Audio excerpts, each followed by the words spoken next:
আজকের বিষয়টি একটু অন্য রকমের। যেমন ধরুন, অনেকেরই বয়স কিন্তু সেরকম হয়নি, কিন্তু বয়সের একটা ছাপ পড়ে গেছে, অথচ তার থেকেও অল্প বয়সী মনে হয়, তার থেকে বয়স বেশি যাকে, অর্থাৎ বয়সে বড়টাকেও ছোট মনে হয়, আবার ছোট ব্যক্তিটিকে অনেক সময় বড় মনে হয়, কারণ বয়সের ছাপ পড়ে যায়, বার্ধক্যের ছাপ পড়ে যায়। এই যে বার্ধক্যের ছাপ পড়ে যায় বা একটা স্কিনটা কুঁচকে যায়, ভাঁজ পড়ে যায়, এই ধরনের সমস্যাটা যে হয়, সেটার মেইন কারণটা কিন্তু খাদ্যাভ্যাস, খাওয়া দাওয়ার একটা অভ্যেস। ঠিক মতো যদি আমরা খাওয়া দাওয়াটা না করি, আমাদের খাদ্য তালিকাটা যদি ঠিকঠাক না থাকে, তাহলে কিন্তু অল্প বয়সে বার্ধক্য আসতে বাধ্য।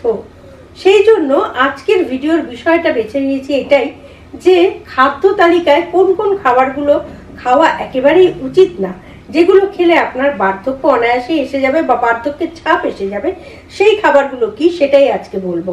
কিন্তু তার আগে বলে নিই, নমস্কার, আমি গৈরিকা, আপনার একান্ত প্রিয় পরিবার কলকাতা ক্যানভাসে আপনাকে স্বাগত জানাই। আপনি যদি এই পরিবারের একজন এখনো না হয়ে থাকেন, তাহলে প্লিজ সাবস্ক্রাইব করুন কলকাতা ক্যানভাস। পাশেই বেল আইকন রয়েছে, প্রেস করে অন করে নিন, তাহলে নতুন ভিডিও আপলোড হওয়ার সঙ্গে সঙ্গেই নোটিফিকেশন পৌঁছে যাবে আপনার কাছে। এবার বলি, আপনার বার্ধক্যকে এড়ানোর জন্য আপনি কোন কোন খাবারগুলো খাবেন না।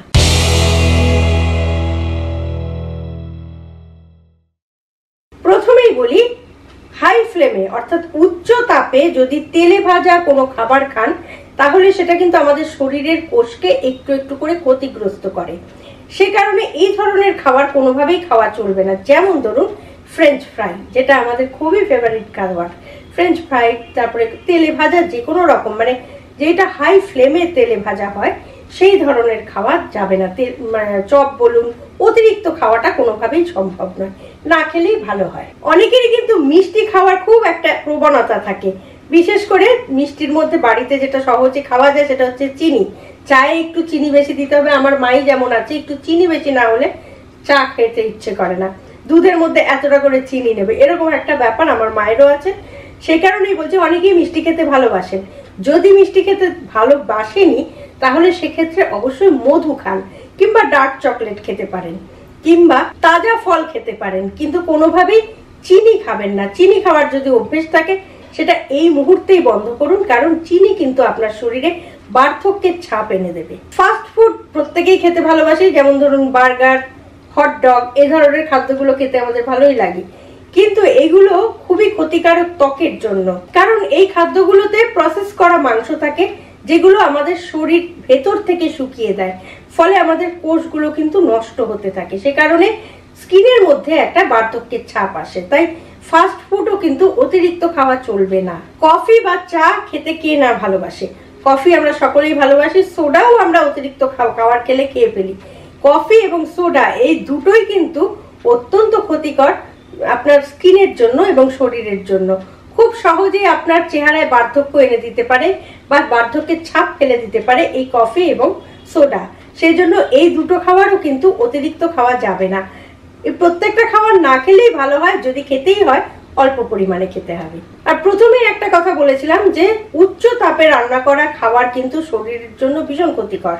প্রথমটা বলেছিলাম তেলে ভাজা, এখন বলছি তেলে ভাজা শুধু নয়, উচ্চ তাপে রান্না করা যে কোনো খাবারই শরীরের জন্য ভীষণ ক্ষতিকর, কোষকে নষ্ট করে দেয়, শরীরের কোষকে নষ্ট করে দেয়। সেই জন্য এই ধরনের খাবারগুলো খাওয়া একেবারেই উচিত নয়।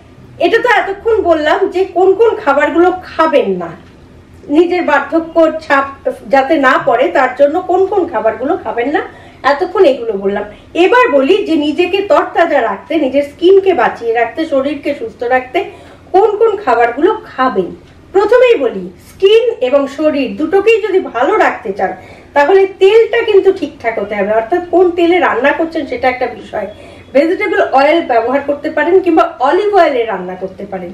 সেই সঙ্গে খুব তরতাজা টাটকা ফল খান, ফলের রস খেতে পারেন, ফল খেতে পারেন। বয়সের ছাপ এড়ানোর জন্য ভাজা খাবার তো ভালো না, আগেই বললাম। সেক্ষেত্রে তাহলে খাওয়াটা কোনটা ভালো সেটা একটু বলে দিই। যে কোনো রকম সেদ্ধ বয়েলড খাবার খেতে পারেন, যদি সবজি সেদ্ধ করে খেতে পারেন, সেটা কিন্তু আপনার স্কিনের জন্য ভীষণ ভালো।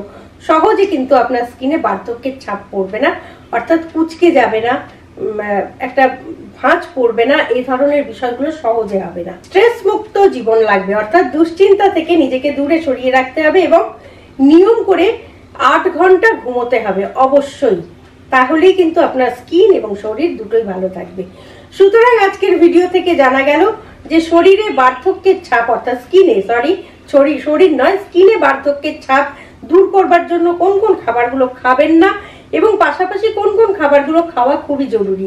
আমার মনে হয় এইগুলো 35 থেকে 40-এর মধ্যেই শুরু করা উচিত, তাহলে কিন্তু এই বিষয়টা থেকে আপনি দূরে থাকতে পারবেন।